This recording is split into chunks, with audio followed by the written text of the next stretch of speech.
Pour échapper à l'humiliation, elle a menti. Je suis sa fiancée. Le problème? Le vrai millionnaire a tout entendu derrière. Il a souri, a lancé sa coupe en l'air et a dit « c'est vrai ». Ce qui avait commencé comme un mensonge est devenu un scandale millionnaire. Que pensez-vous qu'il va se passer dans cette histoire? Commentez et n'oubliez pas de vous abonner à notre chaîne et de nous dire de quelle ville vous nous regardez. Je vous promets que ce sera la meilleure histoire que vous entendrez de votre vie. Si cette histoire vous a ému en tant qu'auditeur premium, il existe des romans encore plus profonds, intenses et secrets. Ce sont des histoires que seuls les membres les plus intimes connaissent. Cliquez sur « Devenir membre » maintenant et écoutez les meilleures histoires exclusives à un prix abordable. Le soleil venait à peine de se lever lorsque Marie-Laurent arriva devant l'imposant bâtiment des Constructions Mercier, l'un des gratte-ciels les plus luxueux de l'avenue des Champs-Élysées à Paris. Comme toujours, elle était la première à arriver. À 28 ans, Marie avait quitté sa petite ville de Provence 3 ans auparavant, emportant dans ses bagages le rêve de construire une carrière solide dans la capitale française. Avec sa formation en administration et sa maîtrise de l'anglais, elle imaginait qu'elle obtiendrait un poste meilleur que celui de réceptionniste, mais la crise économique et son manque d'expérience l'avaient contrainte à accepter ce qui se présentait. Tout en arrangeant la réception, plaçant les magazines en ordre et vérifiant que le café était prêt pour les cadres, Marie répétait mentalement comment sa journée allait se dérouler. Malgré son efficacité et son dévouement, elle savait que ce serait encore une journée d'épreuve. Ses collègues du département administratif, menés par Claire Dubois, la responsable des ressources humaines, semblaient prendre plaisir à la rabaisser. Le bruit de l'ascenseur annonça l'arrivée des premiers employés. Parmi eux, Claire, impeccablement vêtue d'un tailleur rouge et de talons hauts qui résonnait sur le marbre du hall. À ses côtés, Amélie et Raphaël, ses fidèles disciples, qui partageaient le même plaisir à humilier la réceptionniste. « Bonjour Claire. »« Bonjour tout le monde », salua Marie, avec un sourire poli. Claire l'ignora complètement, se tournant vers Amélie avec une expression de dédain. « Tu as vu l'email que j'ai envoyé hier soir? Nous devons résoudre ce problème à la réception. » Il y a des gens qui ne savent même pas faire le minimum, comme répondre au téléphone. L'allusion était claire. Marie ravala sa salive et maintint son sourire, même si elle sentait son visage brûler d'humiliation. La semaine dernière, elle avait transféré un appel important vers le mauvais poste, une simple erreur que n'importe qui aurait pu commettre. Mais pour Claire, cela était devenu un prétexte pour une semaine entière de commentaires malveillants. « Excusez-moi, » dit Marie, « je vais chercher plus de café pour la salle de réunion. »« C'est bien, » rétorqua Claire. « Au moins ça, tu devrais savoir faire correctement. Ou vas-tu aussi te tromper avec le café comme tu te trompes avec les appels ?» Raphaël et Amélie rirent, suivant Claire jusqu'à l'ascenseur. Dès que les portes se refermèrent, Marie sentit les larmes vouloir s'échapper, mais elle respira profondément. Elle ne leur ferait pas ce plaisir. La journée se déroula comme un film qu'elle connaissait par cœur. Des commentaires acides pendant le déjeuner, des regards de pitié des autres employés qui n'avaient pas le courage de la défendre, et des tâches supplémentaires que Claire inventait juste pour la surcharger. En fin d'après-midi, alors que Marie organisait quelques documents, elle entendit le groupe de Claire commenter la fête d'anniversaire de l'entreprise qui aurait lieu la semaine suivante. « Vous avez vu que François Mercier a confirmé sa présence » dit Amélie, faisant référence au propriétaire de l'entreprise de construction, un milliardaire qui apparaissait rarement au siège parisien, préférant diriger ses affaires depuis son bureau à Nice. « Bien sûr, » répondit Claire. « J'ai déjà mis de côté ma robe la plus élégante. Qui sait, peut-être qu'il sera séduit. » Tout le monde rit. « Ah, c'est vrai, j'ai oublié que tu n'étais pas invitée, Marie. La fête est réservée aux employés importants. » La phrase frappa Marie comme une gifle. Elle savait que la fête était pour tous les employés. L'invitation avait été envoyée par email professionnel. Mais comme toujours, Claire trouvait des moyens de la diminuer. « En fait, » répondit Marie avec un courage qu'elle ne se connaissait pas, « j'y vais à la fête. » Le groupe cessa de rire et Claire haussa un sourcil parfaitement dessiné. « Toi? Et tu y vas avec qui? Avec ton petit ami imaginaire ?» C'est à ce moment-là, poussée contre le mur de l'humiliation quotidienne, que Marie prit la décision qui changerait sa vie à jamais. Sans réfléchir aux conséquences, les mots s'échappèrent de sa bouche. « J'y vais avec mon fiancé. » Le silence s'empara du hall. Raphaël fut le premier à réagir, avec un rire moqueur. « Fiancé? Toi? Depuis quand ?» Marie sentit son cœur s'accélérer, mais il n'y avait plus de retour possible. « Oui, nous sommes fiancés depuis quelques semaines. Je n'aime pas mélanger vie personnelle et travail. C'est pourquoi je n'en ai pas parlé avant. » Claire croisa les bras, clairement méfiante. « Et peut-on savoir qui est l'heureux élu ?» À ce moment, la porte tournante de la réception se mit en mouvement, et tous se tournèrent pour voir qui entrait. C'était Thomas Dupont, le directeur financier, qui revenait d'une réunion externe. Marie le connaissait seulement de vue et des quelques emails qu'ils échangeaient quand elle devait organiser ces réunions. « C'est lui », dit Amélie à voix basse, avec un ton presque révérencieux. « François Mercier. » Marie se figea. Ce n'était pas François Mercier. Elle n'avait jamais vu le propriétaire de l'entreprise en personne, mais elle savait que ce n'était pas Thomas. Cependant, avant qu'elle ne puisse corriger Amélie, elle remarqua l'expression choquée de Claire et son groupe. Ils croyaient vraiment que cet homme était François Mercier. La confusion était compréhensible. Thomas venait de revenir de Nice, où se trouvait le siège principal de l'entreprise, et peu de gens le connaissaient à la filiale parisienne. C'est alors que Marie commit la plus grande erreur de sa vie. Ou peut-être, sans le savoir, a-t-elle pris la décision la plus judicieuse. « Oui », dit-elle dans un murmure, incapable de contrôler ses paroles. « C'est mon fiancé. » Les yeux de Claire s'écarquillèrent. Amélie laissa échapper une exclamation de surprise. Raphaël semblait avoir perdu la capacité de parler. Thomas, ignorant la conversation, se dirigea vers les ascenseurs, saluant poliment Marie comme il le faisait toujours. Elle lui rendit son salut, essayant d'avoir l'air naturel, mais son cœur battait si fort qu'elle était certaine que tout le monde pouvait l'entendre. « Tu mens », finit par dire Claire, mais sa voix n'avait plus l'assurance habituelle. « C'est impossible. »« Crois ce que tu veux », répondit Marie, surprise par sa propre audace. « Maintenant, si vous voulez bien m'excuser, j'ai du travail à faire. » Tandis que le groupe s'éloignait, chuchotant furieusement, Marie s'assit sur sa chaise, essayant de comprendre ce qu'elle venait de faire.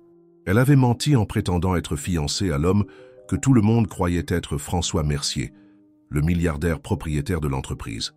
Un mensonge qui ne durerait certainement pas longtemps.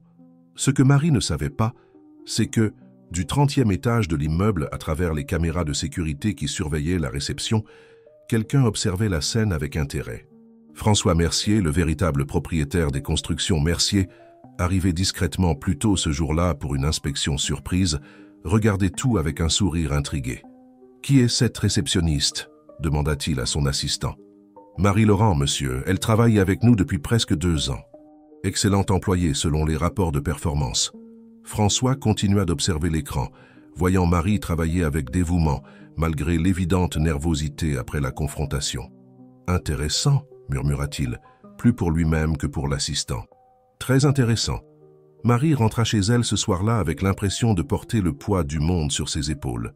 Son petit appartement dans le quartier de Montmartre, bien que simple, était son refuge, le seul endroit où elle n'avait pas besoin de faire semblant ou de se défendre.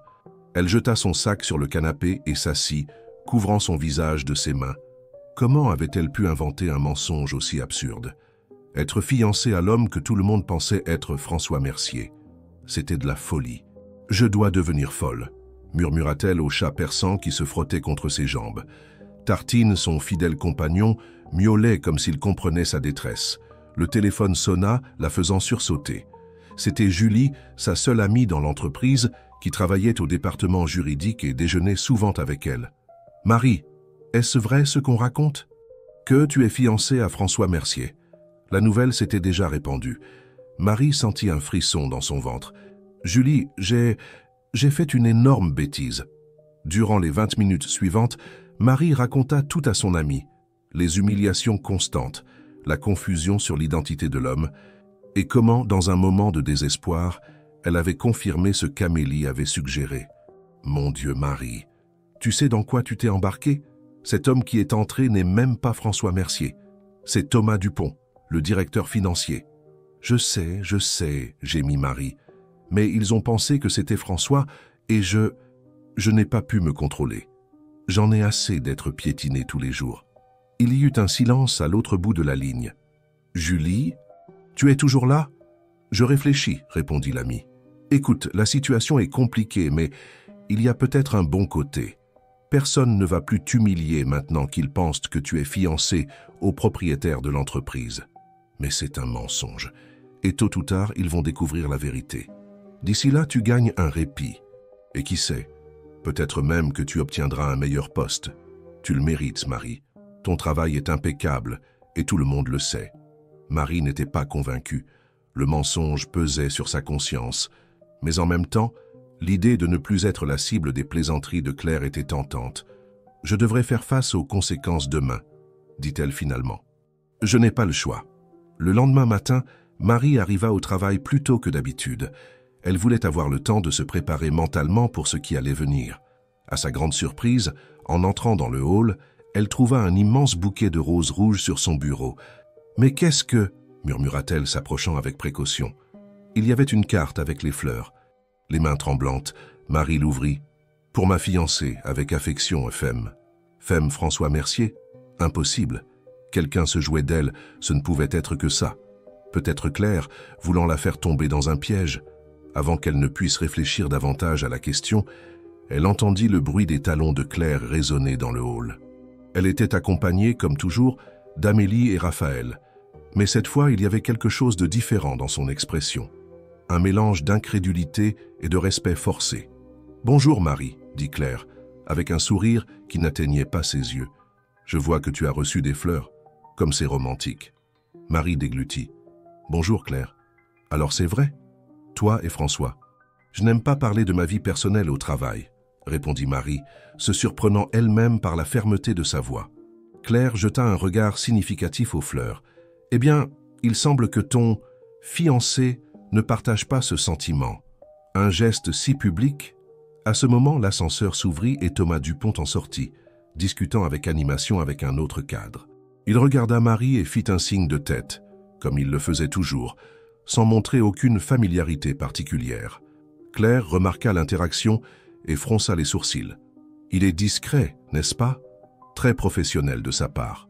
Comme je l'ai dit, nous gardons notre vie personnelle séparée du travail, » répondit Marie, de plus en plus enchevêtrée dans son propre mensonge. La journée passa dans un flou de regards curieux, de chuchotements dans les couloirs et d'une soudaine cordialité de la part de personnes qui, auparavant, remarquaient à peine son existence. Même Claire semblait marcher sur des œufs autour d'elle, la traitant avec une politesse forcée qui, d'une certaine façon, était encore plus inconfortable que les anciennes hostilités. Vers l'heure du déjeuner, Julie apparut à la réception, les yeux écarquillés d'excitation. « Nous devons parler », chuchota-t-elle, « maintenant ». Les deux femmes se rendirent au café de l'autre côté de la rue où Julie explosa pratiquement d'anxiété. « Marie, tu ne vas pas le croire. François Mercier est vraiment dans l'entreprise aujourd'hui. Il est arrivé hier et fait une inspection surprise dans tous les départements. » Le sang de Marie se glaça. « Quoi? Mais comment? Les fleurs? Quelles fleurs ?» Marie raconta l'histoire du bouquet mystérieux signé des initiales FM. « Mon Dieu !» s'exclama Julie. « Tu penses que c'était vraiment lui?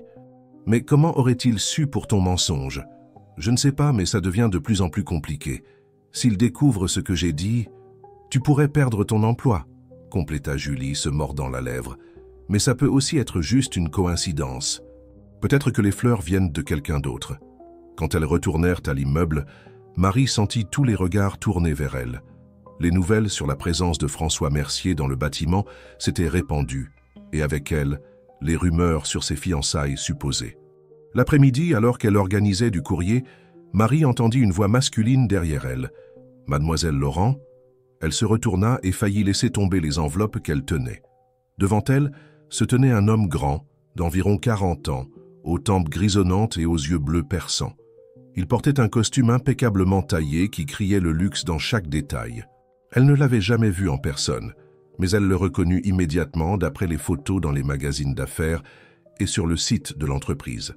François Mercier, le vrai. « Mais monsieur Mercier », bégaya-t-elle, sentant son visage s'embraser. « En quoi puis-je vous aider ?» Il sourit, un sourire énigmatique qui ne révélait rien. « Je voulais juste rencontrer personnellement l'employé que tout le monde félicite pour son efficacité. Vous travaillez ici depuis combien de temps ? » « 2 ans, monsieur. » « Et vous êtes satisfaite de votre poste ? » La question la prit par surprise. Était-ce un piège? Savait-il déjà pour le mensonge? « J'aime mon travail, » répondit-elle avec prudence. François l'observa un moment, comme s'il évaluait quelque chose bien au-delà de ses paroles. « Je suis heureux de l'entendre. D'ailleurs, j'aimerais vous inviter à dîner ce soir. J'ai quelques questions sur le fonctionnement de la réception dont j'aimerais discuter. » Marie sentit le sol se dérober sous ses pieds. Un dîner avec François Mercier? Cela ne pouvait signifier qu'une chose. Il savait tout et voulait la confronter en privé avant de la licencier. « Monsieur, je ne sais pas si ce serait approprié. C'est un dîner professionnel, mademoiselle Laurent. Je fais la même chose avec d'autres employés clés. Mon chauffeur viendra vous chercher à 20 heures. L'adresse dans votre dossier personnel est-elle correcte? » Sans pouvoir trouver les mots pour refuser, Marie se contenta de hocher la tête. « Parfait. À plus tard, alors. » Tandis que François s'éloignait, Marie remarqua Claire observant la scène de l'autre côté du hall, les yeux écarquillés d'étonnement et peut-être une touche d'envie. Le reste de la journée passa dans un tourbillon d'anxiété. Marie envoya des messages désespérés à Julie, qui tenta de la calmer. « Peut-être qu'il veut vraiment juste parler du travail. Tu es la première personne que n'importe quel visiteur voit en entrant dans l'entreprise. Ta fonction est importante. » Mais Marie n'arrivait pas à s'en convaincre. À 17 heures, quand son service se termina, elle courut chez elle pour se préparer à ce qui serait certainement le dîner le plus désastreux de sa vie. Elle enfila sa seule robe décente, un modèle noir basique qu'elle gardait pour les occasions spéciales, arrangea ses cheveux en un chignon simple et appliqua un maquillage léger. Même ainsi, en se regardant dans le miroir, elle se sentait complètement inadéquate pour dîner avec l'un des hommes les plus riches de France. À 20 heures précises, la conciergerie annonça qu'une voiture l'attendait. Dans le trajet jusqu'au restaurant, dans une luxueuse Mercedes avec chauffeur, Marie répétait mentalement comment elle expliquerait la situation, comment elle supplierait de ne pas être licenciée, comment elle raconterait que tout n'était qu'un malentendu qui avait échappé à son contrôle. Mais rien ne pouvait la préparer à ce qui se passerait cette nuit-là. La Mercedes se gara devant le Taillevent, l'un des restaurants les plus exclusifs de Paris. Marie sentit son estomac se nouer en voyant l'établissement luxueux. Elle n'avait jamais mis les pieds dans un endroit aussi raffiné de toute sa vie. Le chauffeur lui ouvrit la porte et indiqua l'entrée. « Monsieur Mercier vous attend déjà à table, mademoiselle. » Les jambes tremblantes, Marie marcha jusqu'à la réception du restaurant où un maître d'hôtel impeccablement vêtu l'accueillit. « Mademoiselle Laurent, veuillez me suivre, s'il vous plaît. » Le restaurant était encore plus impressionnant à l'intérieur. Lumière douce, mobilier élégant et une atmosphère d'exclusivité qui faisait que Marie se sentait encore plus déplacée. À une table discrète, au fond, François Mercier l'attendait. Il se leva quand il la vit approcher, un geste de galanterie qu'elle n'attendait pas. « Mademoiselle Laurent, je suis heureux que vous ayez accepté mon invitation.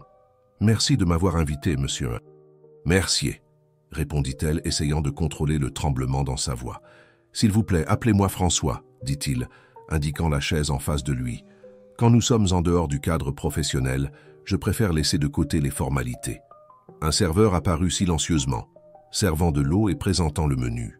Marie regarda la carte des vins avec des prix qui feraient apparaître son loyer mensuel comme de la menue monnaie. « Permettez-moi de suggérer le vin, » dit François, remarquant son malaise. « Le sommelier ici est extraordinaire. » Tandis que François conversait avec le sommelier dans un français élégant, Marie eut l'occasion de mieux l'observer. De près, il semblait encore plus imposant que sur les photos. Ses yeux bleus transmettaient une intelligence aiguë et il y avait une certaine mélancolie dans son sourire que les magazines d'affaires ne capturaient jamais. « Alors, Marie, » commença-t-il, après que le sommelier se fut éloigné, « parlez-moi un peu de vous. Comment êtes-vous arrivée aux constructions Mercier ?»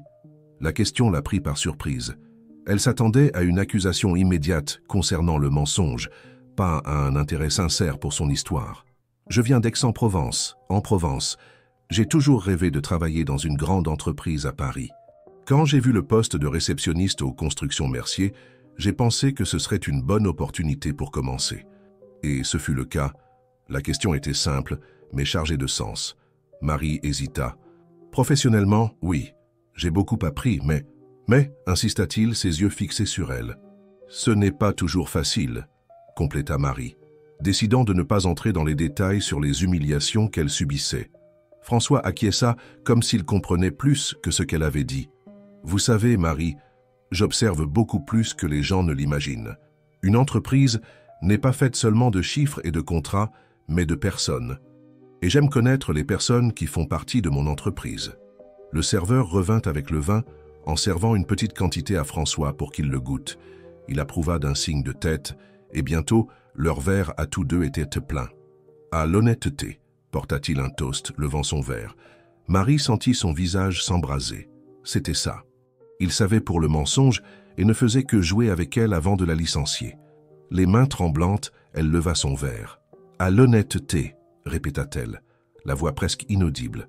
Le dîner se poursuivit avec François posant des questions sur sa formation, ses intérêts et sa vie à Paris. À sa surprise, il semblait sincèrement intéressé par ses réponses. Il n'y eut aucune mention des fiançailles supposées ou des fleurs mystérieuses. Lorsque le dessert fut servi, une glace à la pistache qui coûtait plus que son dîner habituel pour toute une semaine, François en vint finalement au point que Marie redoutait tant. « Vous devez vous demander la véritable raison de ce dîner. » Elle déglutit. « Je l'avoue, je planifie quelques changements dans l'entreprise, des restructurations importantes, et je crois que vous pouvez être une personne précieuse dans ce processus. » Moi, Marie ne put cacher sa surprise. « Mais je ne suis qu'une réceptionniste. Vous êtes bien plus que cela, Marie. Vous avez une formation en administration. Vous parlez couramment anglais et, plus importante encore, vous avez une qualité rare de nos jours, la résilience. » Le mot la frappa comme un éclair. Résilience. C'était exactement ce dont elle avait besoin tous les jours pour faire face à Claire et son groupe. « Je voudrais vous proposer quelque chose, » continua François. « Une sorte de partenariat. »« Partenariat ?» répéta Marie, confuse. « Oui, j'ai besoin de quelqu'un qui puisse être mes yeux et mes oreilles dans l'entreprise pendant cette phase de restructuration. Quelqu'un dont les autres ne se méfient pas. Et vous, en tant que réceptionniste, vous voyez et entendez tout ce qui se passe. » Marie ne savait pas quoi dire. Cela n'avait aucun sens. Mais pourquoi moi? Il y a des personnes beaucoup plus qualifiées dans l'entreprise. François sourit, un sourire énigmatique qui n'atteignait pas tout à fait ses yeux. Disons que j'ai un bon instinct pour les personnes. Et mon instinct me dit que vous êtes exactement celle dont j'ai besoin. Avant que Marie ne puisse répondre, il poursuivit. Bien sûr, cela impliquerait une promotion et une augmentation significative de salaire. Officiellement, vous seriez mon assistante exécutive, chargée de me tenir informée de tout ce qui se passe dans l'entreprise quand je ne suis pas présent. La tête de Marie tournait. Une promotion? Assistante exécutive de François Mercier? C'était un rêve devenu réalité ou un cauchemar sur le point de commencer. Monsieur Mercier, François, se corrigea-t-elle, je ne sais pas quoi dire, c'est très inattendu. Vous n'avez pas besoin de répondre maintenant. Réfléchissez-y, mais sachez que je ne fais pas cela par charité. Je crois sincèrement que vous avez le potentiel pour faire beaucoup plus que ce que vous faites actuellement. Tandis que François demandait l'addition, Marie essayait de traiter tout ce qui s'était passé. Pourquoi n'avait-il pas mentionné le mensonge des fiançailles? Était-il possible qu'il ne soit pas au courant? Ou attendait-il simplement le bon moment pour la confronter? Sur le chemin du retour dans la même Mercedes luxueuse, Marie était perdue dans ses pensées. François avait été poli, attentionné et professionnel tout au long du dîner. Rien dans son comportement ne suggérait qu'il était au courant du mensonge qu'elle avait inventé. Lorsque la voiture s'arrêta devant son immeuble, Marie remercia le chauffeur et descendit, encore étourdie par les événements de la soirée. En entrant dans son appartement, elle trouva Tartine miaulant de faim. Pendant qu'elle nourrissait le chat, son téléphone sonna. C'était Julie. « Alors, comment ça s'est passé? Il t'a viré? Raconte tout. » Marie s'assit sur le canapé, n'arrivant toujours pas à croire ce qui s'était passé. « Julie, tu ne vas pas le croire. Il m'a offert une promotion. »« Quoi? Comment ça ?» Marie raconta tous les détails du dîner, la proposition de François et comment il n'avait rien mentionné à propos des supposées fiançailles. « C'est très étrange, » commenta Julie après avoir tout écouté. « Tu penses qu'il n'est pas au courant du mensonge? Je ne sais pas. Mais s'il l'était, pourquoi m'offrirait-il une promotion au lieu de me licencier? Peut-être qu'il prépare quelque chose, suggéra Julie, toujours méfiante. Fais attention, Marie. Des hommes comme François Mercier n'arrivent pas où ils sont en étant naïfs. Les paroles de Julie résonnèrent dans l'esprit de Marie, tandis qu'elle se préparait à dormir. Peut-être que son amie avait raison. Peut-être y avait-il quelque chose derrière cette proposition apparemment généreuse.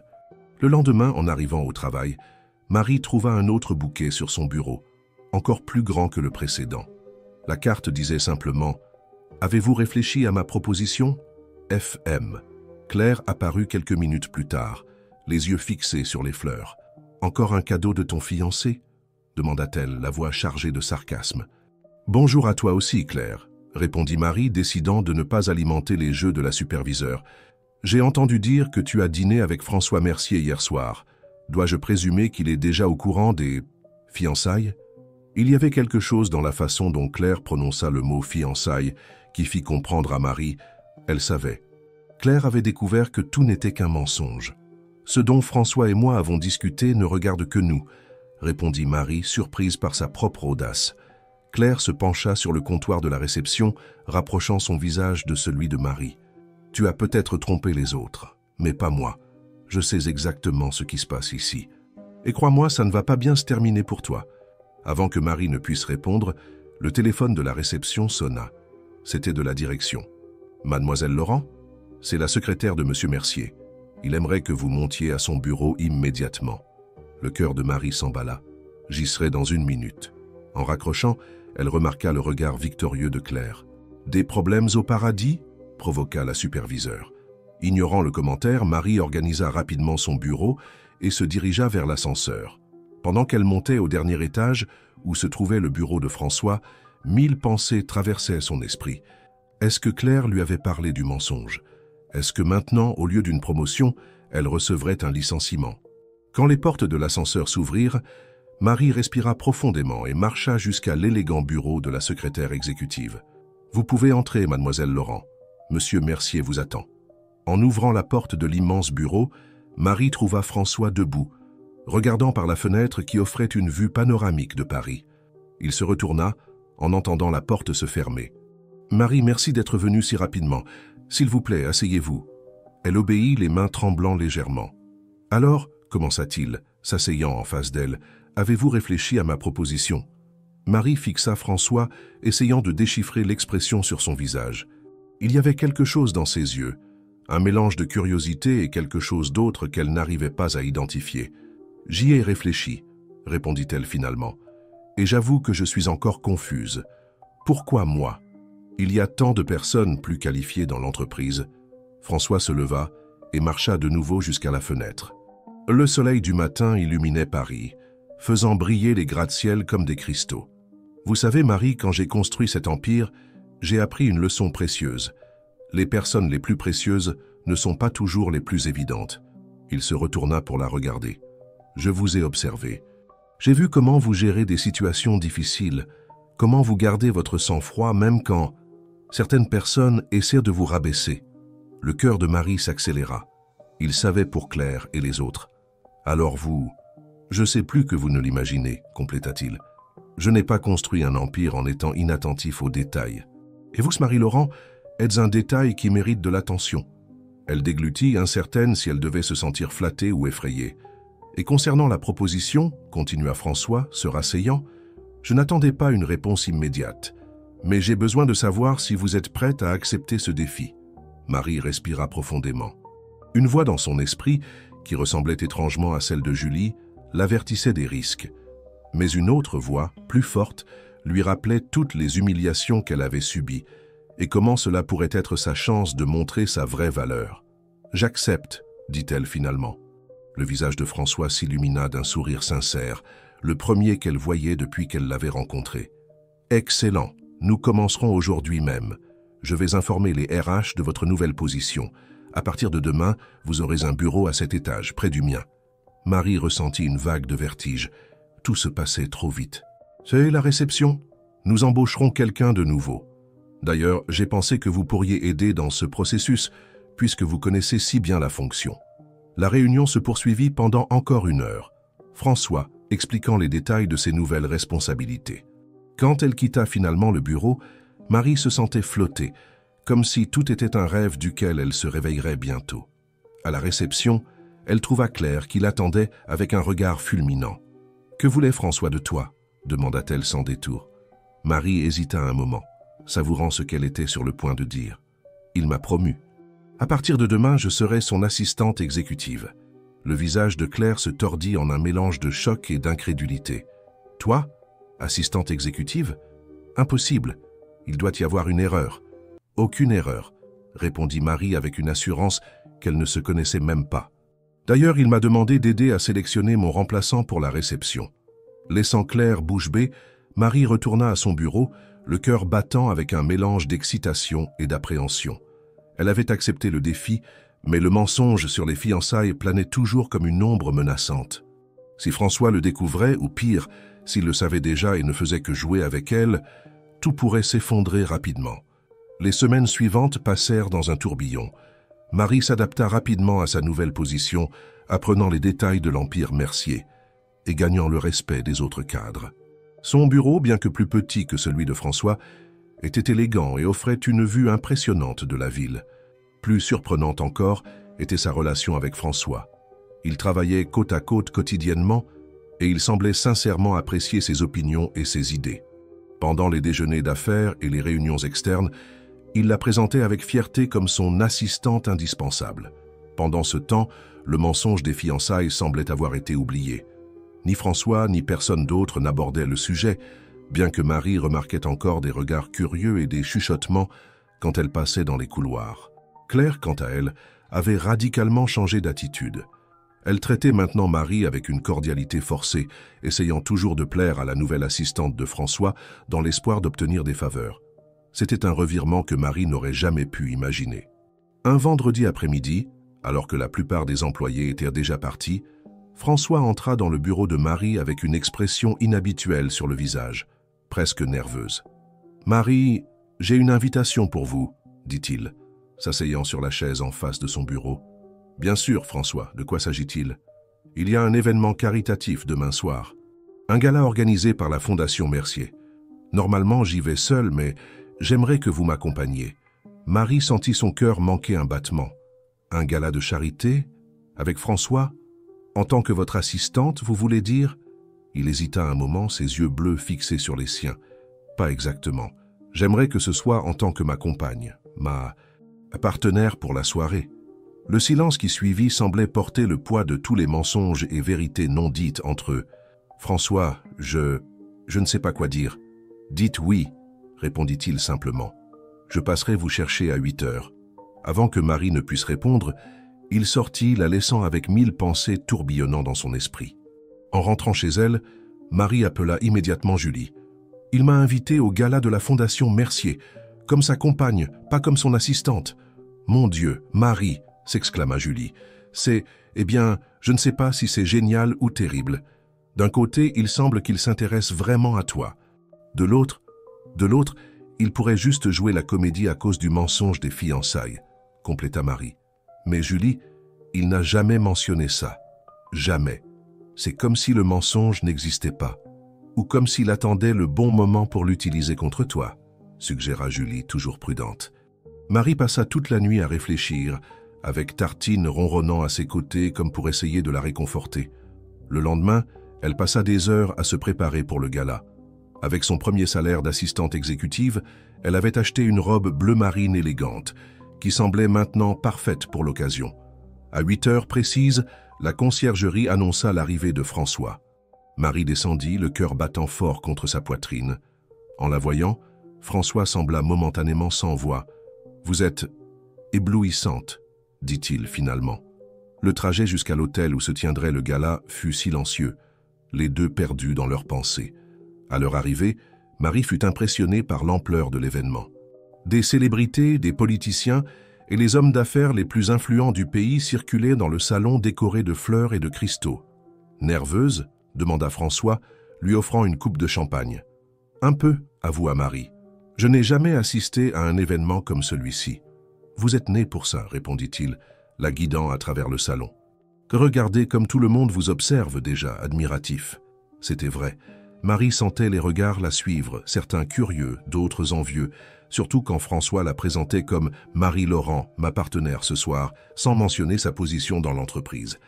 La soirée s'écoula comme un rêve. Ils dansèrent, discutèrent avec des invités importants, et Marie fut surprise par sa propre aisance. C'était comme si, aux côtés de François, elle était exactement qui elle devait être. Vers minuit, François l'emmena sur la terrasse de l'hôtel, loin de la foule. La vue de Paris la nuit était à couper le souffle. « Vous appréciez la soirée ?» demanda-t-il. « C'est incroyable, » répondit Marie sincèrement. « Merci de m'avoir invité. François la regarda intensément, comme s'il voulait mémoriser chaque détail de son visage. « Marie, il y a quelque chose que je dois vous dire, quelque chose que je repousse depuis des semaines. » Le cœur de Marie s'emballa. C'était ça. Il savait pour le mensonge et allait maintenant la confronter. « François, Il l'interrompit, plaçant doucement un doigt sur ses lèvres. « S'il vous plaît, laissez-moi parler en premier. Je sais que notre relation a commencé de façon inhabituelle. Mais au cours de ces semaines à travailler ensemble, à vous connaître, quelque chose a changé. J'ai changé. » Marie retint son souffle, incertaine de ce qui allait suivre. « C'est peut-être de la folie, peut-être que c'est précipité, mais je ne peux pas nier ce que je ressens. » Il sortit une petite boîte en velours de la poche de son costume et l'ouvrit, révélant une bague en diamant qui brillait sous les lumières de la ville. « Je sais que nous sommes déjà fiancés, » dit-il avec un sourire énigmatique, « mais j'aimerais officialiser cela. Ici maintenant, sans mensonge ni prétention. » Marie sentit le monde tourner. Il savait. Tout ce temps, il savait pour le mensonge. « Vous... Comment ? J'observais quand vous avez dit à Claire que nous étions fiancés, » avoua François, à travers les caméras de sécurité. Au début, j'étais choqué puis intrigué. Je voulais comprendre quel genre de personne inventerait une chose pareille. Marie sentit son visage brûler de honte. « François, je suis désolé. C'était un moment de désespoir. Je n'ai pas... » « Ne vous excusez pas, » l'interrompit-il. « Ce mensonge m'a permis de connaître la vraie Marie Laurent, la femme dont je suis tombé amoureux. » Les mots flottèrent entre eux, chargés de sens. Amoureux ? François Mercier était amoureux d'elle ? Alors, tout cela, la promotion, le travail ensemble, ce gala, c'était à cause du mensonge ? François secoua la tête. Le mensonge n'était que le début. Je vous ai promu parce que j'ai vu votre potentiel. Je vous ai invité au gala parce que je voulais être avec vous. Et maintenant, je suis ici avec cette bague, parce que je veux transformer un mensonge en vérité. Il prit sa main délicatement. Marie Laurent, acceptez-vous d'être ma fiancée ? Pour de vrai, cette fois ? Le monde semblait s'être arrêté. Marie regarda la bague, François, la ville qui s'étendait sous eux comme une mer de lumière. C'était tellement irréel, tellement improbable. Et pourtant, oui, répondit-elle, se surprenant elle-même. J'accepte. François glissa la bague à son doigt et l'attira pour un baiser passionné, le premier de nombreux qu'ils partageraient. Quand ils se séparèrent, tous deux souriaient, comme s'ils ne pouvaient pas croire à leur propre bonheur. Ce qu'aucun des deux ne remarqua, c'était la silhouette dans l'ombre de la terrasse. Claire, qui observait la scène avec un téléphone à la main, photographiant le moment qui, entre ses mains, se transformerait en une arme pour détruire le bonheur qui venait de naître. Le lundi après le gala se leva avec un ciel gris sur Paris, annonçant l'orage. Marie arriva aux constructions Mercier plus tôt que d'habitude, la bague de fiançailles brillant à son doigt. Durant le week-end, elle et François avaient passé des heures ensemble, partageant des histoires, des rêves et des projets pour l'avenir. La farce qu'elle avait créée dans un moment de désespoir s'était transformée en la plus inattendue des réalités. En entrant dans le hall luxueux, Marie remarqua immédiatement que quelque chose n'allait pas. Des employés l'observaient avec des regards furtifs, chuchotant entre eux et détournant le regard quand elle passait. Même le gardien, qui la saluait toujours chaleureusement depuis sa promotion, semblait mal à l'aise en sa présence. Dans l'ascenseur, 2 cadres du département financier se turent brusquement quand elle entra. L'une d'elles tenait une tablette, qu'elle retourna rapidement contre sa poitrine, comme si elle cachait quelque chose. Marie sentit un frisson parcourir son échine. Que se passait-il ? En arrivant à son étage, elle trouva Julie qui l'attendait anxieusement à la porte de son bureau. « Dieu merci, tu es arrivée » chuchota son amie, l'attirant à l'intérieur et fermant rapidement la porte. « Tu as vu ? » ?»« Vu quoi ? Julie, que se passe-t-il ? » Tout le monde agit étrangement. Julie prit son téléphone et, d'une main tremblante, ouvrit une page Internet. C'était le blog de potin d'entreprise le plus célèbre de France, connu pour exposer les scandales et les romances dans le monde des affaires. Le titre fit glacer le sang de Marie, « Le coup du gala. Comment une réceptionniste a trompé le milliardaire François Mercier ». Sous ce titre sensationnaliste, il y avait des photos du gala, du baiser sur la terrasse, et des captures d'écran des caméras de sécurité du jour où Marie avait menti à propos des fiançailles. « Ce n'est pas possible », murmura Marie, sentant ses jambes faiblir. « Comment ont-ils obtenu ces images ?»« C'était clair, » répondit Julie. « J'en suis sûre. Elle a toujours eu accès au système de sécurité en tant que superviseur. » Marie se laissa tomber sur sa chaise, lisant l'article avec une horreur croissante. Le texte détaillait comment elle avait élaboré un plan sophistiqué pour capturer François Mercier, la décrivant comme une chasseuse de fortune qui avait utilisé mensonges et manipulations pour obtenir tant la promotion que les fiançailles. « C'est tout faux », protesta Marie, sentant des larmes de colère et d'humiliation monter à ses yeux. « Oui, j'ai menti à propos des fiançailles, mais François le savait quand il m'a demandé en mariage. Il me l'a dit lui-même. »« Je sais. » Julie essaya de la calmer. « Mais l'article est partout. Les actions des constructions Mercier ont déjà chuté de 3% rien que ce matin. » Les investisseurs s'inquiètent de la stabilité émotionnelle de François. Comme invoqué par ces paroles, le téléphone sur le bureau de Marie sonna. C'était la secrétaire de François. « Mademoiselle Laurent, Monsieur Mercier demande votre présence dans son bureau immédiatement. » La voix de la femme, habituellement chaleureuse, semblait froide et distante. Marie raccrocha, sentant un nœud dans l'estomac. « Il veut me voir maintenant, dit-elle à Julie. Que dois-je faire ? Sois honnête, explique ta version des faits. S'il t'aime vraiment, il te croira. » Marie acquiesça, essayant de rassembler son courage. Avant de partir, elle regarda à nouveau la bague à son doigt, symbole d'une promesse qui semblait maintenant menacée. Le chemin jusqu'au bureau de François ne lui avait jamais paru aussi long. Chaque regard, chaque murmure dans les couloirs était comme un petit coup de poignard. Quand elle entra finalement, elle trouva François debout près de la fenêtre, dos à la porte. Sur son bureau, une tablette affichait l'infâme article. « François, » commença Marie, la voix tremblante, « je peux expliquer. » Il se retourna lentement. Son visage, habituellement expressif, était indéchiffrable. « Qu'y a-t-il à expliquer, Marie ? Les images parlent d'elles-mêmes. Oui, j'ai menti ce jour-là. J'étais désespéré, humilié constamment par Claire et les autres. Mais tu le savais. Tu m'as dit toi-même sur la terrasse que tu avais tout vu par les caméras. » François passa sa main dans ses cheveux, un geste rare qui trahissait sa nervosité. « Je sais ce que j'ai dit, et j'ai tenu parole. Mais ceci, il pointa vers la tablette, change tout. Ce n'est plus seulement à propos de nous deux maintenant, c'est à propos de l'entreprise, de la réputation que j'ai construite pendant des décennies. »« Est-ce que je comprends bien ?» demanda Marie, sentant une vague d'indignation monter en elle. « Tu t'inquiètes pour ta réputation, pas pour notre relation ? Ce n'est pas si simple, Marie. J'ai des responsabilités, des actionnaires, des partenaires commerciaux. Des milliers d'emplois dépendent de la stabilité des constructions Mercier. Et moi, où est-ce que je me situe dans cette équation ?» François hésita, et cette hésitation dit à Marie tout ce qu'elle avait besoin de savoir. Il était prêt à la sacrifier pour sauver son image publique. « Je pense qu'il vaut mieux prendre du recul, » dit-il finalement. « Jusqu'à ce que cette tempête passe, peut-être devrais-tu prendre quelques jours de congé, loin des projecteurs. » Marie eut l'impression d'avoir reçu une gifle. L'homme en face d'elle, qui moins de 48 heures auparavant avait juré un amour éternel, la traitait maintenant comme un problème à résoudre. « Je comprends, » dit-elle froidement, retirant la bague de son doigt et la posant sur le bureau avec un petit tintement. « Ne t'inquiète pas pour ma réputation, François. J'ai l'habitude d'être humiliée. » Avant qu'il ne puisse répondre, Marie sortit du bureau, les larmes coulant finalement dès qu'elle ferma la porte. Dans le couloir, elle trouva la secrétaire et plusieurs autres employés qui l'observaient, certains avec pitié, d'autres avec une satisfaction mal dissimulée. De retour dans son bureau, Marie trouva Julie qui l'attendait anxieusement. « Alors, que s'est-il passé ?» Entre les larmes, Marie raconta la conversation. Julie la serra dans ses bras, essayant d'offrir un peu de réconfort. « C'est un lâche, » déclara Julie. « S'il t'aimait vraiment, il se battrait pour toi, peu importe ce que les autres pensent. » Marie acquiesça silencieusement, commençant à rassembler ses effets personnels. Elle était déterminée à partir d'ici au plus vite, loin des regards et des chuchotements. En ouvrant le tiroir de son bureau, elle trouva un dossier qu'elle ne reconnaissait pas.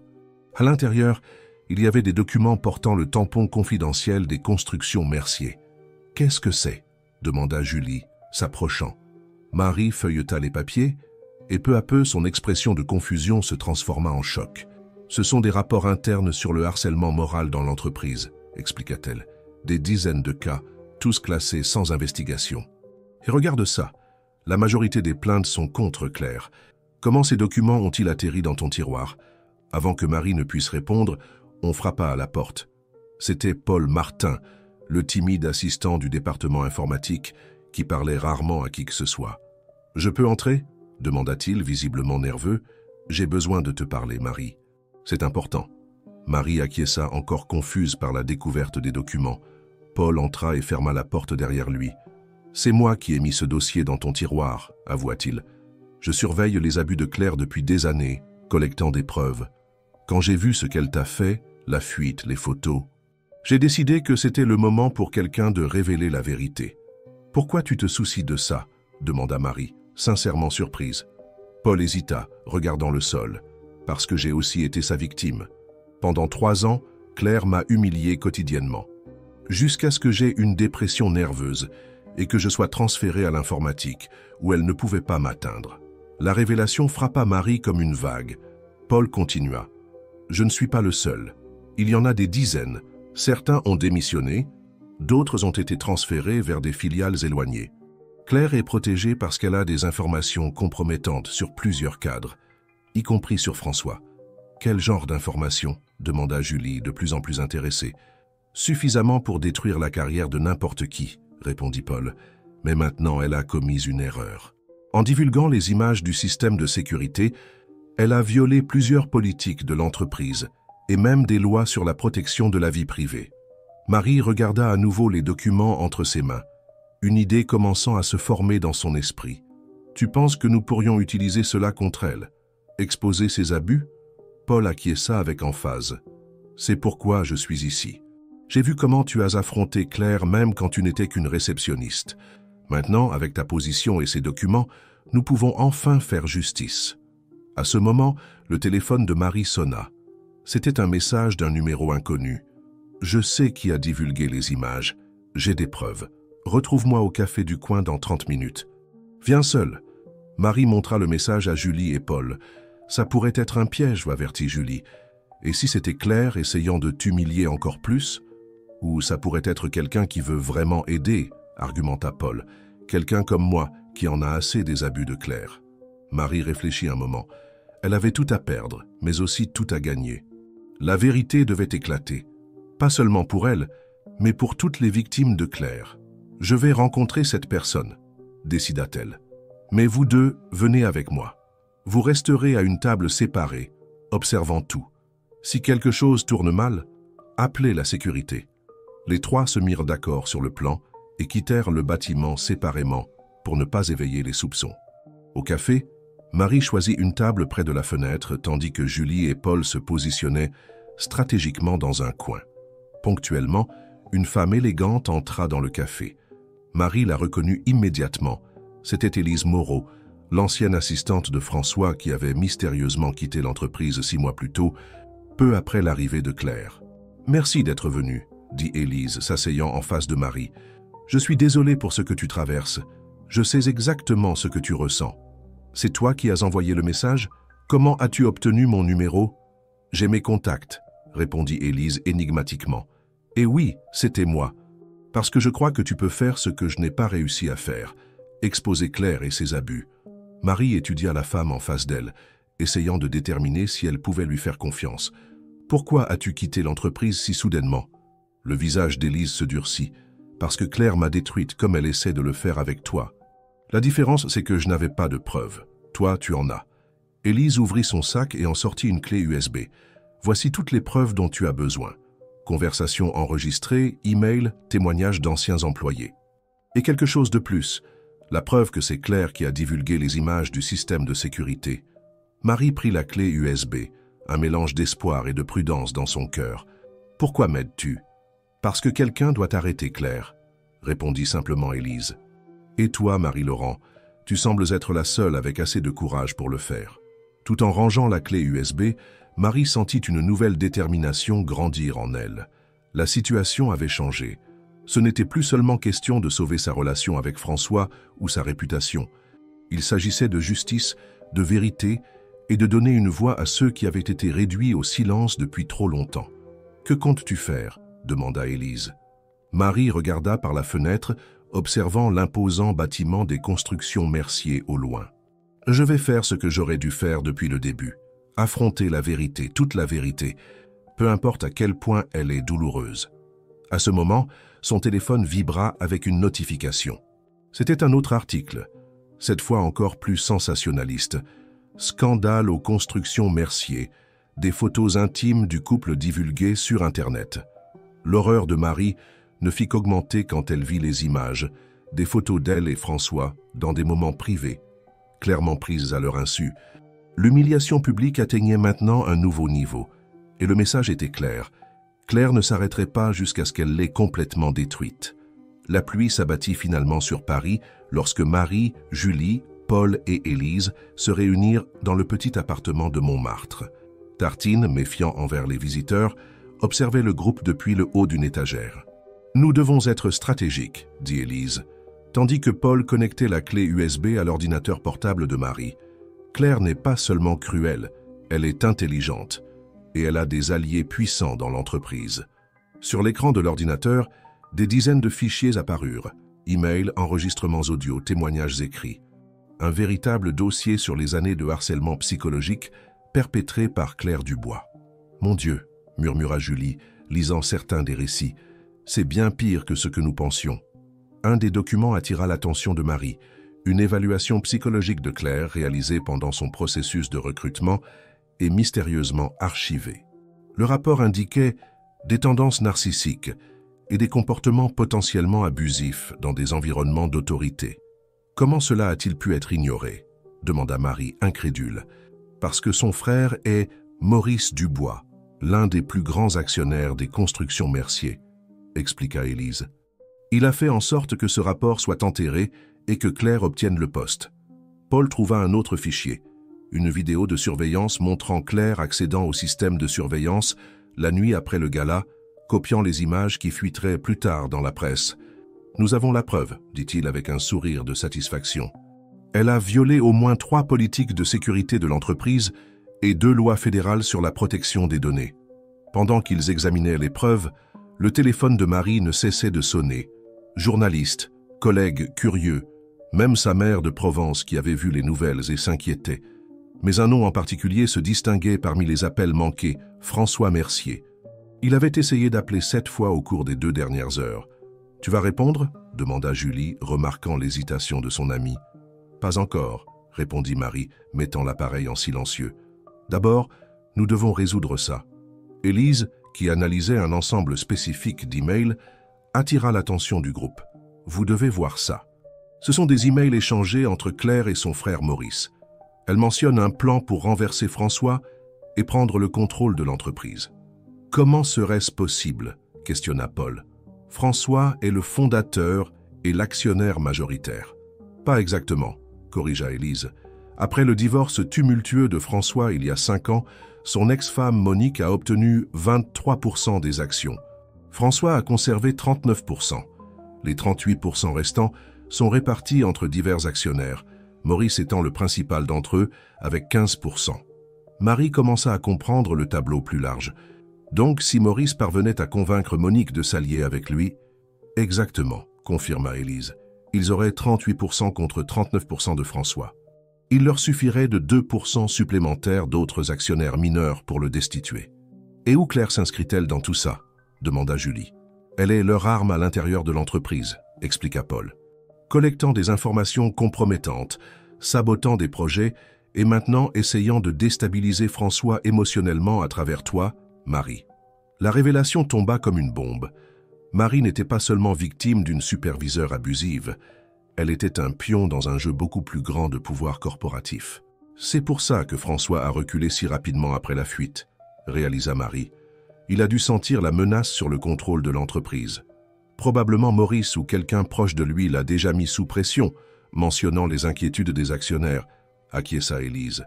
Marie se leva soudainement, une nouvelle détermination dans son regard. Nous devons agir. Dès demain. Qu'as-tu en tête ? Demanda Paul. Nous allons tout exposer, déclara Marie. Pas seulement à François, mais à toute la direction, aux actionnaires, à la presse. Toutes les preuves des abus de Claire, le plan d'elle et de Maurice, tout. C'est risqué, avertit Élise. Maurice est puissant. Il peut détruire nos carrières. Il a déjà détruit la mienne, répondit Marie amèrement. Et la tienne aussi, Élise. Et celle de combien d'autres personnes. Nous ne pouvons pas les laisser continuer. Un silence pensif tomba sur le groupe. Finalement, Paul parla. « Je suis avec toi, Marie. J'ai assez souffert entre les mains de Claire.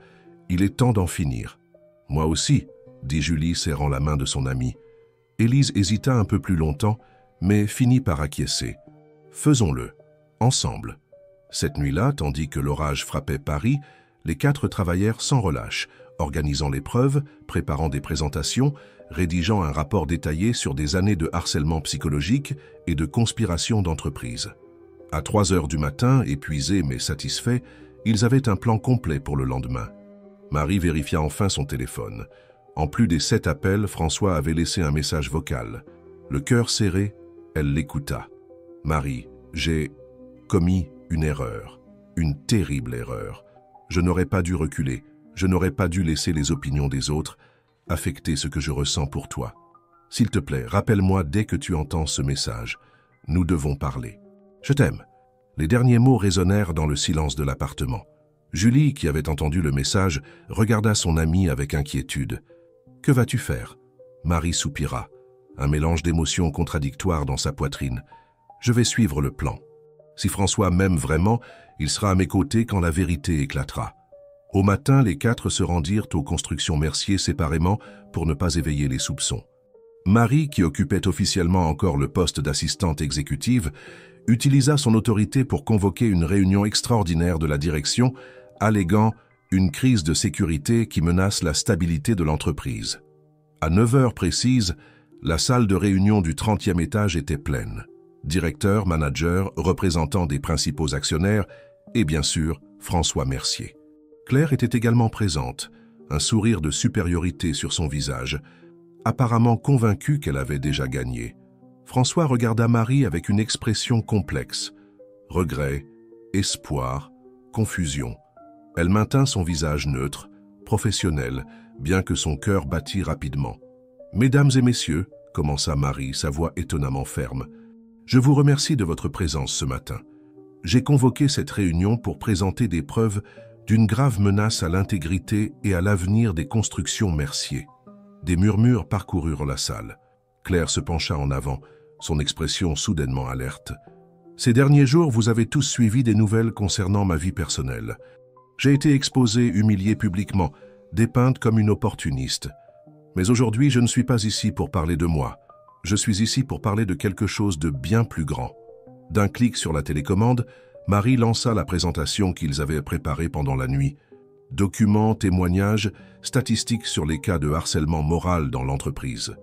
Au cours des 5 dernières années, les constructions Mercier ont perdu 37 employés hautement performants en raison d'un environnement toxique créé et maintenu par une seule personne, Claire Dubois. Tous les yeux se tournèrent vers Claire, qui maintenait une expression de dédain bien qu'une légère rougeur commençât à teinter son visage. « C'est ridicule », interrompit-elle. « Vous essayez simplement de détourner l'attention de vos propres actions douteuses, mademoiselle Laurent. »« J'ai des preuves de chaque allégation, » répondit Marie calmement, passant au slide suivant, le rapport psychologique qui avait été enterré. « Y compris de la façon dont vous avez obtenu cet emploi, malgré des évaluations psychologiques alertant sur votre comportement abusif. » C'est alors que Paul entra dans la salle, portant son ordinateur portable. « Excusez-moi, mesdames et messieurs. En tant que responsable de la sécurité des données de l'entreprise, je dois vous montrer quelque chose d'urgent. » Il connecta l'ordinateur au projecteur et montra la vidéo de Claire accédant illégalement au système de sécurité. Cet enregistrement, fait il y a 3 nuits, montre Madame Dubois violant plusieurs politiques de sécurité de l'entreprise pour obtenir puis divulguer des images privées. Un silence pesant tomba sur la salle. Claire commença à se lever, le visage maintenant complètement rouge. « C'est une conspiration contre moi.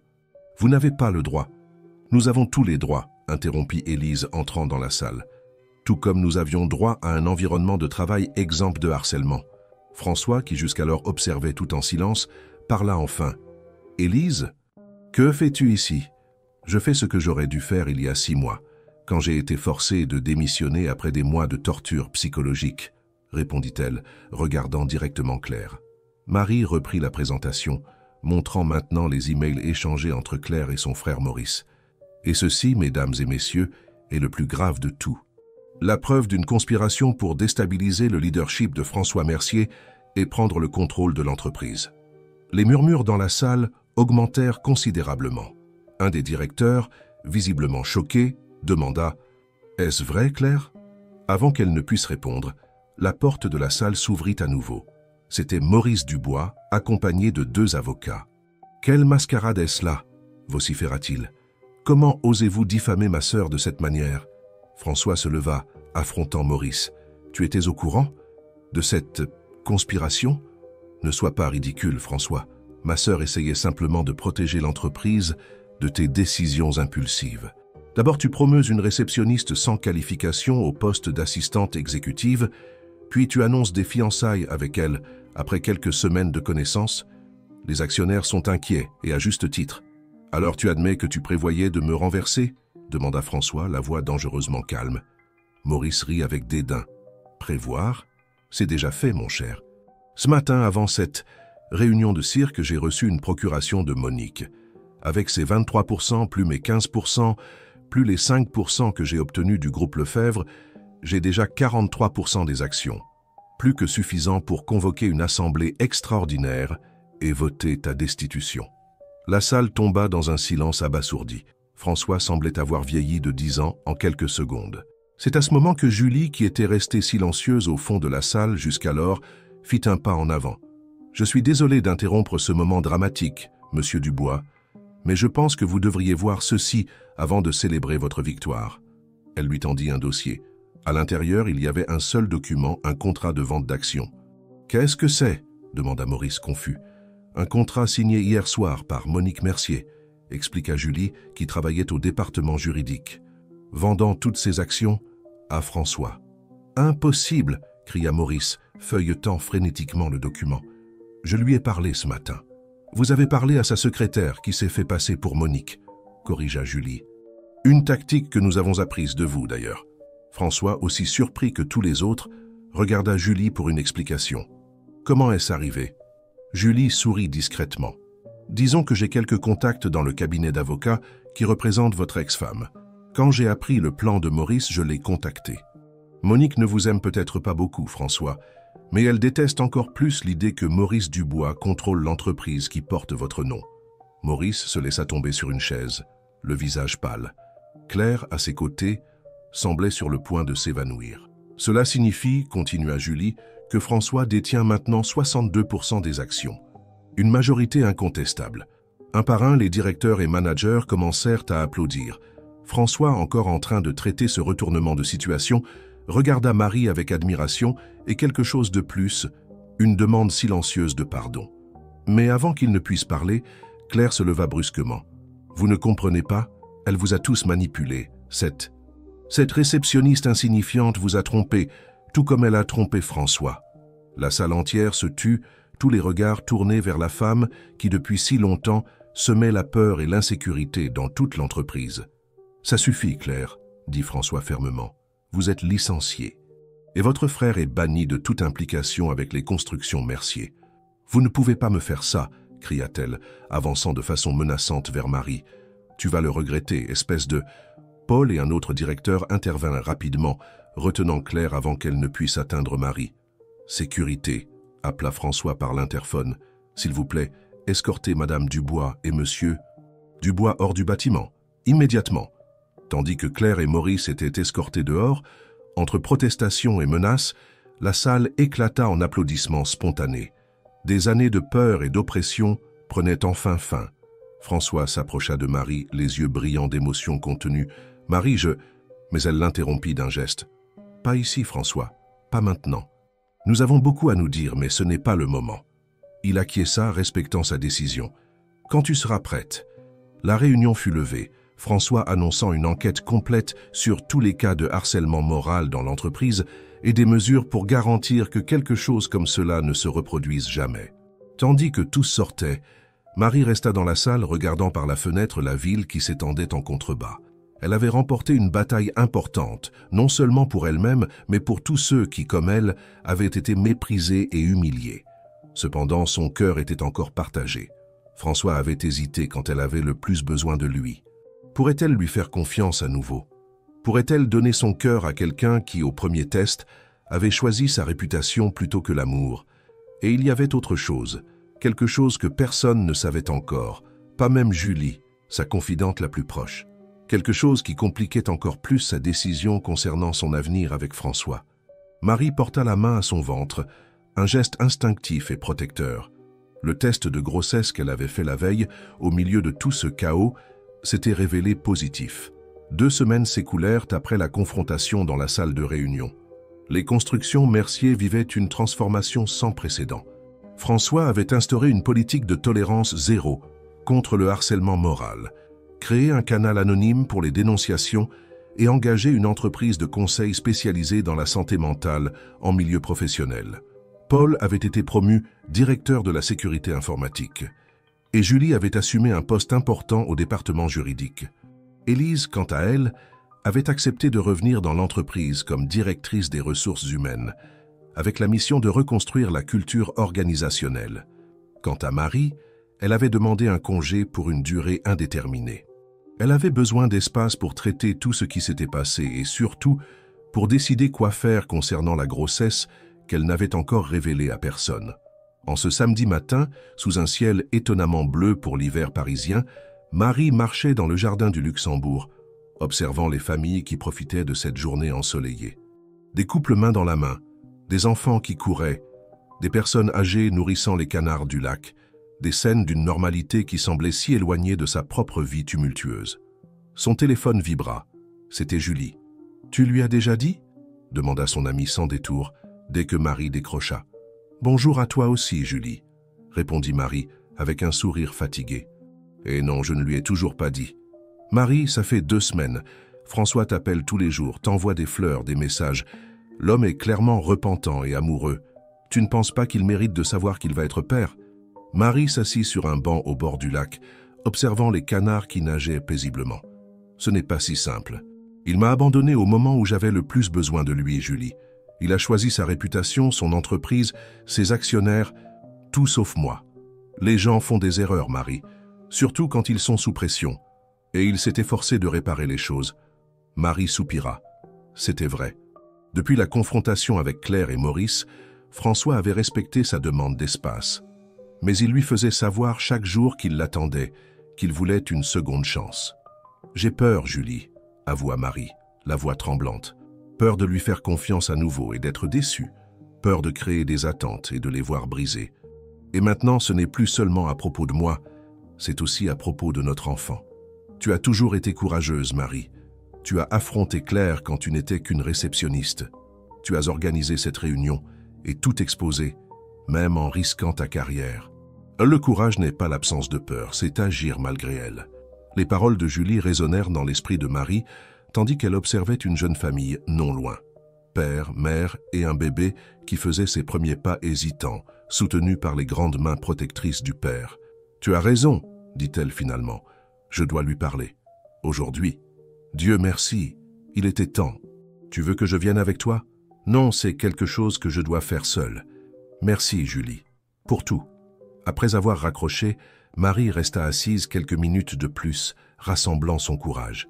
Finalement, elle reprit son téléphone et envoya un message à François. « Pouvons-nous nous voir aujourd'hui? Nous devons parler. » « C'est important. » La réponse vint presque instantanément. « Bien sûr. Dis-moi où et quand, et j'y serai. » Après avoir convenu de se retrouver dans un petit café du Marais à 16h, Marie rentra chez elle pour se préparer. Elle prit un long bain, choisit une robe simple mais élégante, et tenta de répéter mentalement ce qu'elle dirait. Comment dire à l'homme qui a failli t'épouser, que tu as déçu, qui t'a déçu, que vous allez avoir un enfant ensemble? À 15h55, Marie entra dans le café. À sa surprise, François était déjà là, assis à une table discrète au fond. Il se leva immédiatement en la voyant, son visage s'illuminant d'un sourire plein d'espoir. « Marie, » dit-il, comme si son nom était une prière. « Merci d'être venue. » Il fit un geste comme pour l'embrasser, mais hésita, incertain de l'accueil qu'il recevrait. Marie, sentant la tension dans l'air, tendit formellement la main. François la serra, la déception évidente dans ses yeux. « Comment vas-tu » demanda-t-il quand ils s'assirent. « Bien », répondit Marie automatiquement pour se corriger ensuite. « En fait, je ne sais pas. C'est difficile de traiter tout ce qui s'est passé. » François acquiesça, compréhensif. « Pour moi aussi. L'entreprise traverse de grands changements. De bons changements, grâce à toi. J'ai entendu dire, Julie me raconte tout. Un silence inconfortable s'installa entre eux. Le serveur vint prendre les commandes. Un cappuccino pour François, une tisane à la camomille pour Marie. « Tu as demandé à me voir », dit finalement François. « Tu as dit que c'était important. » Marie respira profondément. C'était le moment. « François, je suis enceinte. » Les mots flottèrent entre eux, chargés de signification et de possibilités. François resta immobile, les yeux écarquillés fixés sur les siens, comme s'il essayait de traiter l'information. « Enceinte », répéta-t-il finalement, la voix presque inaudible. « Un bébé, notre bébé. » Marie acquiesça, observant attentivement sa réaction. « Depuis combien de temps ?»« 6 semaines, selon le médecin.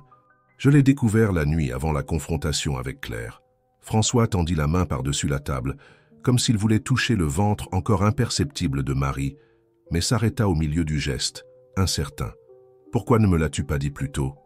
La question n'était pas accusatoire, juste perplexe, presque blessée. « J'avais besoin de temps, » répondit Marie sincèrement. « Pour réfléchir, pour décider ce que je veux, ce que nous voulons. »« Que veux-tu, Marie ?» demanda François, la vulnérabilité évidente dans sa voix. Elle le regarda, se permettant, pour la première fois depuis des semaines, de vraiment voir l'homme en face d'elle. Pas le milliardaire, pas le PDG, pas le fiancé qui l'avait abandonné dans un moment difficile. Juste François, l'homme dont elle était tombée amoureuse. « Je veux être heureuse, » répondit-elle simplement. « Je veux élever mon enfant dans un environnement d'amour et de respect. Je veux faire confiance et être digne de confiance. Je veux... » Sa voix faiblit, les larmes qu'elle avait retenues si longtemps débordant enfin. « Je ne veux plus avoir peur de t'aimer à nouveau. » François se leva et s'agenouilla à côté d'elle, ignorant les regards des autres clients. « Marie, je t'ai laissé tomber. Au moment où tu avais le plus besoin de moi, j'ai choisi la voie de la lâcheté. Il n'y a pas d'excuse pour cela, seulement la promesse que je ne te décevrai plus jamais de cette façon. » Il prit ses mains entre les siennes. « J'ai passé ma vie à construire un empire, croyant que cela me définissait, que c'était la mesure de ma valeur. Tu m'as montré à quel point je me trompais. Pour la première fois, j'ai compris qu'il y a des choses plus importantes que le pouvoir et l'argent. L'honnêteté, le courage, l'amour véritable. Tu m'as montré tout cela. » Marie sentit son cœur s'adoucir. Les paroles de François étaient sincères, les regrets sincères. « Comment puis-je être sûre que lors de la prochaine crise, tu ne feras pas le même choix ?» demanda-t-elle, encore hésitante. « Je ne peux pas te promettre que je ne commettrai plus jamais d'erreur, Marie. Ce serait malhonnête. Mais je peux te promettre que j'en tirerai des leçons, que je lutterai chaque jour pour être digne de ton amour et de la famille que nous construisons. » Il posa délicatement sa main sur le ventre de Marie. « Ce bébé, notre fils ou notre fille, est déjà la chose la plus précieuse au monde pour moi, tout comme toi. » Les larmes coulaient maintenant librement sur le visage de Marie. Ce n'étaient pas des larmes de tristesse ou de peur, mais de soulagement, d'espoir renouvelé. « Alors nous allons réessayer ?» demanda-t-elle, un petit sourire apparaissant au milieu des larmes. « Si tu me le permets, » répondit François, son propre sourire reflétant le sien. À ce moment, dans le petit café du Marais, quelque chose de brisé commença à guérir. Ce ne serait pas un chemin facile. La confiance, une fois ébranlée, prend du temps pour se reconstruire complètement. Mais tous deux étaient prêts à faire ce voyage, pas à pas, jour après jour. 3 mois plus tard, Marie et François marchaient main dans la main sur la plage de Saint-Tropez, où ils avaient loué une villa pour un week-end tranquille. Le petit ventre de Marie commençait à apparaître sous la robe légère qu'elle portait. « Tu as déjà pensé à des prénoms ?» demanda François tandis qu'ils observaient le soleil se coucher à l'horizon. « J'ai quelques idées », répondit Marie en souriant. « Si c'est une fille, je pensais à Sophie qui signifie sagesse. Et si c'est un garçon, Gabriel, ça signifie force de Dieu. Qu'en penses-tu » François sourit, serrant affectueusement sa main. « Ils sont parfaits, Sophie ou Gabriel Mercier-Laurent. » Marie s'arrêta de marcher, le regardant avec surprise. « Tu veux inclure mon nom de famille ?»« Bien sûr, » répondit François, comme si c'était évident. « C'est notre famille, notre histoire ensemble. » Marie sentit une vague d'émotion. Ces derniers mois, François avait constamment démontré son engagement envers elle et le bébé, l'accompagnant à toutes les consultations, réaménageant son bureau à la maison pour le transformer en chambre d'enfant, réorganisant son agenda pour pouvoir être présent dans les moments importants.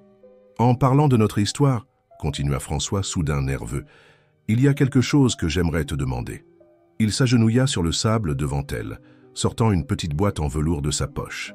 À l'intérieur ne se trouvait pas la luxueuse bague en diamant qu'il lui avait donnée au gala, mais une délicate alliance en or blanc avec un unique saphir bleu. « J'ai choisi quelque chose de différent cette fois, » expliqua-t-il. « Un nouveau départ, sans les ombres du passé. Marie-Laurent, me ferais-tu l'honneur d'être ma femme? Pour de vrai, cette fois, sans mensonge ni demi-vérité entre nous ?» Marie regarda l'homme agenouillé devant elle, non pas le puissant homme d'affaires, mais simplement François, avec ses vulnérabilités, ses forces, son amour imparfait, mais sincère. « Oui, » répondit-elle, tendant la main pour qu'il glisse la bague à son doigt. « Oui, François Mercier, j'accepte d'être ta femme. » Il se releva et l'enlaça, prudent avec le ventre grandissant entre eux. Son baiser avait un goût de promesse, de recommencement, d'avenir. Le lendemain, pendant qu'ils prenaient leur café sur la terrasse, avec vue sur la mer, Marie reçut un message de Julie avec une nouvelle surprenante. Claire Dubois avait publié des excuses publiques, admettant ses erreurs et annonçant qu'elle suivait une thérapie pour gérer ses comportements toxiques. « Tu y crois ?» demanda Marie, montrant le message à François. « Je veux y croire », répondit-il pensivement. « Tout le monde mérite une seconde chance, une opportunité de grandir et de changer. » Marie sourit, reconnaissant la sagesse dans ses paroles. Après tout, n'était-ce pas exactement ce qu'il vivait, une seconde chance?